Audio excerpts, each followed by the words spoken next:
안녕하세요. 소리입니다. 오늘은 몸이 아플 때 우리가 흔히 놓치게 되는 것을 한 권의 책을 통해 이야기 나눠보려고 합니다. 오늘 소개할 책은 샨티 출판사에서 나온 통증 탈출입니다. 이 책은 이렇게 질문합니다. 왜 병원 검사에서는 아무 문제가 없다고 하는데 내 몸은 계속해서 아픈 걸까? 우리는 보통 통증이 생기면 근육을 풀어야 하고 자세를 고쳐야 되고 원인을 빨리 찾아서 없애야 한다고 생각하죠. 그런데 이 책은 조금 다른 방향에서 통증을 바라봅니다. 통증을 어느 특정 부위의 고장 때문에 생긴 문제가 아니라 몸과 신경계가 지금의 나를 보호하기 위해 보내는 신호라고 설명합니다.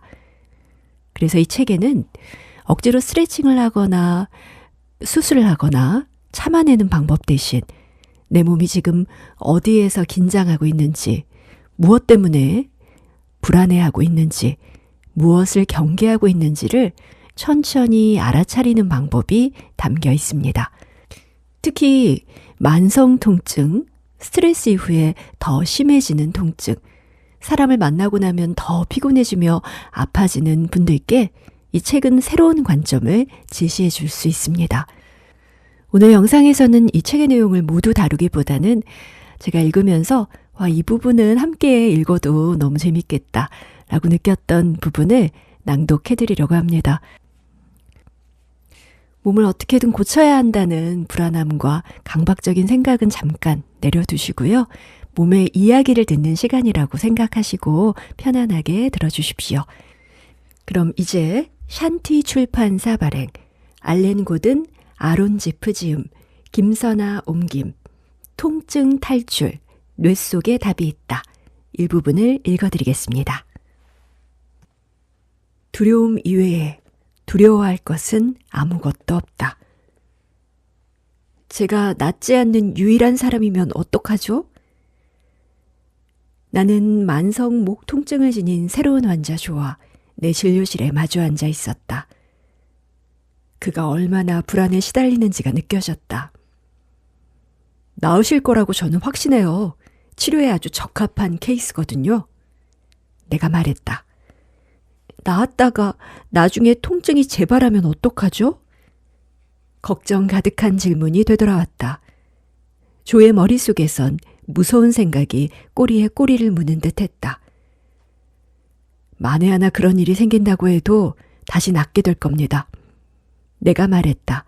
아주 의욕적으로 치료에 임하려고 하시니까요. 갑자기 그의 눈이 커다래졌다. 제가 의욕이 너무 지나친 걸까요? 조는 두려워하고 있었다. 유사 이래 셀 수 없이 많은 위대한 사상가들이 두려움의 본질을 파헤쳤다. 간디는 두려움이 우리의 적이라고 말했고 만델라는 극복해야 할 도전이라고 느꼈다. 요다는 두려움을 어둠으로 가는 길이라고 말했다. 하지만 핵심으로 들어가 보면 두려움은 단순한 것이다. 위험에 빠졌다고 생각할 때 느끼는 감정, 그것이 바로 두려움이다. 두려움은 보편적인 것이며 우리 모두가 그것을 매일 경험한다. 운전하다 백미러를 봤는데 경찰차가 바로 뒤에 있었다는 걸 알았을 때의 느낌? 두려움이다. 전화인의 SNS로 들어가 실수로 좋아요를 눌렀을 때의 느낌? 두려움이다. 휴대전화가 손에서 미끄러져 변기에 빠졌을 때의 느낌? 두려움이다.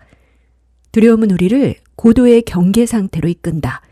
그것은 우리의 뇌가 위험, 위험, 위험이라고 외치는 방식이다. 얼룩말 두 마리를 떠올려보라.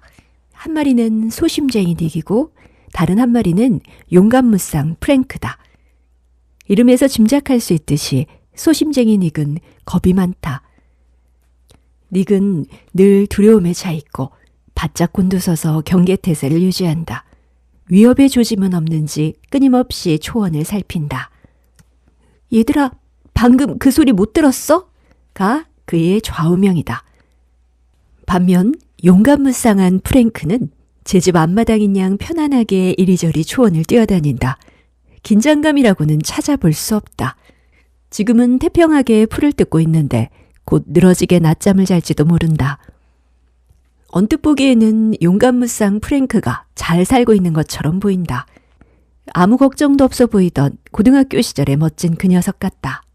다만 그 친구에겐 복도를 걷다 사자의 습격을 받아 잡아먹히는 일 같은 건 없었다. 하지만 프랭크에게는 지금 막 그런 일이 일어났다. 스스로를 보호해줄 두려움이 없었기 때문에 프랭크는 사자가 눈앞에 닥칠 때까지 알아차리지 못한 것이다. 소심쟁이 닉은 어땠을까? 5분 전, 덤불 속에서 무언가 미세하게 바스락거리는 소리가 들리자 닉은 그 자리에서 쏜살같이 달아났다. 빈틈없이 경계한 덕분에 닉은 소심한 모습으로 또 하루를 더 살게 된 것이다. 두려움 덕분에 닉은 위험에 더 민감할 수 있었고 그 결과 작은 위협까지도 감지해냈다. 그것이 두려움의 역할이다. 이는 얼룩말에게만 그런 것이 아니라 인간에게도 똑같이 적용된다. 두려움이라는 감정이 위험을 인식하게 해주고 우리를 보호할 목적으로 잠재적 위협을 더 크게 증폭시킨다. 두려움에 휩싸이면 소리가 더 크게 들리는 것 같고 경계 수위가 높아지면 사람들은 냄새에도 더 예민해진다. 그런데 두려움이 증폭시키는 것은 우리의 감각만이 아니다. 두려움은 통증 같은 위험 신호도 크게 증폭시킨다. 끊임없이 높은 경계 태세를 유지하는 것은 세렝게티에서 사자를 피하고자 할 때는 유용한 전략이다. 그러나 현대사회를 살아가는 우리에게 지나친 두려움과 경계심은 삶을 더욱 힘들게 하고 통증을 훨씬 악화시키는 짐이 된다. 그렇다면 이 모든 두려움은 어디에서 온 걸까? 특정 행동이 자신도 모르는 사이 우리를 고도의 경계태세로 몰 수도 있다. 두려움을 자극해 신경가소성 통증을 악화시키는 3가지 습관이 있다. 바로 걱정하기, 스스로에게 과도한 압박을 가하기, 그리고 자기 비판이다. 기분 좋은 느낌 잘 느끼기. 두 늑대 이야기라는 유명한 일화가 있다. 지혜로운 노인과 호기심 많은 어린 손녀 사이의 대화인데 아이는 할아버지의 말을 열심히 듣는다. 내 안에서 지금 싸움이 벌어지고 있단다. 늑대 2마리가 맹렬하게 싸우고 있지. 한 마리는 나쁜 늑대야. 두려움, 시기심, 후회, 탐욕, 죄책감, 열등감, 수치심, 원망, 거짓말이 바로 나쁜 늑대지. 다른 한 마리는 착한 늑대야. 기쁨, 평화, 사랑, 희망, 고요함, 친절함, 너그러움, 동정심, 진실이 바로 착한 늑대란다. 똑같은 싸움이 네 안에서도 벌어지고 있어. 이 싸움은 세상 모든 사람들 마음속에서 벌어진단다. 노인의 말이 끝나자 손녀의 눈이 커다래졌다. 아이가 물었다. 그런데 할아버지, 어떤 늑대가 이겨요? 노인이 대답했다. 네가 먹이를 주는 늑대지.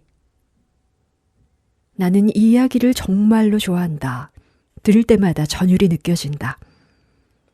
지혜로운 노인이 말하듯이 나는 모든 사람에게는 긍정적인 면과 부정적인 면이 함께 있다고 믿는다. 우리는 두려움과 의심과 절망에 굴복하기도 하고 기쁨과 평화와 희망에 행복해하기도 한다. 나는 만성 통증 환자야말로 이 둘 사이의 균형이 특히 중요하다고 생각한다. 하지만 이 책이 통증의 신경과학에 관한 책인 만큼 내가 말하는 균형은 상징 속의 두 늑대가 아니라 뇌 속에서 발하는 뉴런들의 균형에 대한 것이다. 이미 설명했듯이 두려움은 뇌를 위험 신호로 물들여 당신을 높은 경계 상태로 이끈다.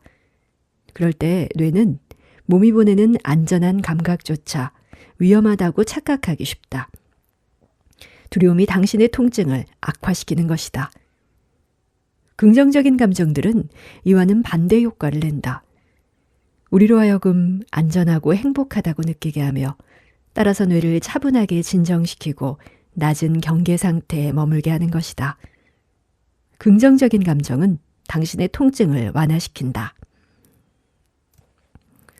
긍정적인 감정 끌어안기. 처음 만성 통증 증상이 나타났을 때 나의 상태는 통증을 느끼는 중이거나 아니면 곧 덮쳐올 통증을 기다리는 것, 둘 중에 하나였다. 모든 감각이 잠재적 위협이었다. 아무것도 느껴지지 않을 때면 곧 찾아올 첫 신호에 대비해 몸에 힘이 들어갔다. 통증의 기미가 조금이라도 보이면 거기에 집중하면서 더 심해질 때를 기다렸다. 내 몸이 나의 적이라도 된 것 같았다. 신체 감각을 추적하고 두려움을 포착하고 안전 메시지를 보내기 시작하면서 나의 통증은 점차 줄어들었다. 상태가 훨씬 나아졌지만 나는 여전히 내 몸을 믿을 수 없었다. 내 몸이 위험의 근원처럼 느껴졌다. 나는 그 점을 바꾸고 싶었다. 단순히 덜 아팠으면 좋겠다는 수준을 넘어 기분 좋음을 느끼고 싶었다.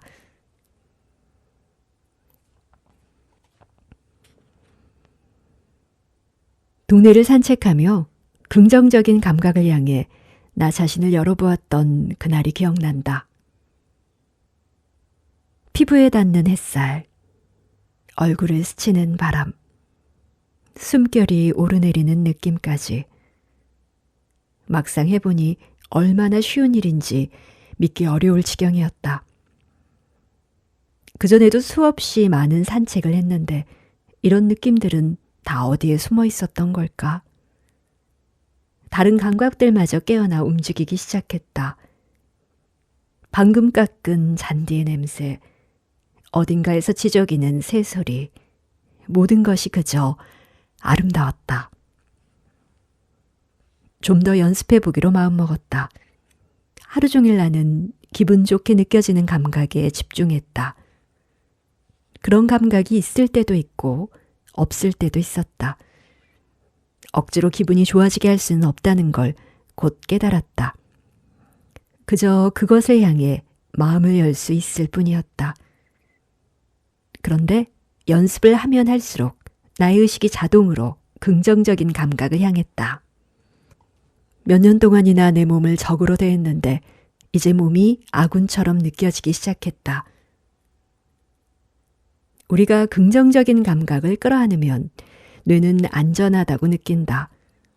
그리고 그런 감각은 우리 주변에 수없이 많다. 우리 주변의 이런 감각들과 연결되려는 노력을 기울일 때 우리는 다시금 우리 몸을 신뢰하는 법을 배울 수 있다. 하루를 보내는 동안 긍정적인 감각 쪽으로 한 발짝 더 다가가는 연습을 해보자. 특별히 뭔가를 더 할 필요는 없다. 이미 우리 주변에 있는 감각들을 활용하기만 하면 된다. 따뜻한 물로 샤워를 하는 중이라면 물이 피부에 닿는 기분 좋은 느낌에 집중해보자. 아침에 일어나 기지개를 켤 때라면 근육이 시원하게 늘어나는 느낌에 집중해보자. 호흡이 몸 안팎으로 드나드는 느낌이 좋다면 잠시 그 감각을 음미해보자. 긍정적인 감각에 얼마나 자주 다가가야 할까? 원하는 만큼 자주 하면 된다. 이러한 감각을 끌어안는다는 것은 아주 간단하고도 기분 좋은 일인데 연습을 하다 보면 점점 더 쉬워진다. 그리고 시간이 지나면서 다시 한번 자신의 몸을 든든한 동반자로 여길 수 있게 될 것이다. 네, 여기까지 낭독을 마치겠습니다. 마지막 문장을 들으면서 몸에 어떤 감각이 남아있나요? 조금 편안해지셨을 수도 있고 아직 잘 모르겠는 느낌일 수도 있을 것 같은데요. 어떤 반응이든 그 자체로 인정해주고 받아들여주면 조금씩 변화하는 모습이 느껴질 것 같아요. 통증 탈출은 통증을 빨리 없애라고 말하진 않습니다. 대신 몸이 하고 있는 말을 조금 더 존중하는 법을 알려줍니다. 좀 더 자세한 내용이 궁금하시면 시간 나실 때 이 샨티 출판사에서 나온 통증 탈출을 천천히 읽어보시면 좋겠습니다. 이 영상은 정보를 얻기 위한 시간이기보다는 몸과 다시 연결되는 짧은 쉼이 되는 시간이었기를 바랍니다. 오늘 귀한 시간 여러분의 몸과 함께 해주셔서 고맙습니다. 수리하였습니다.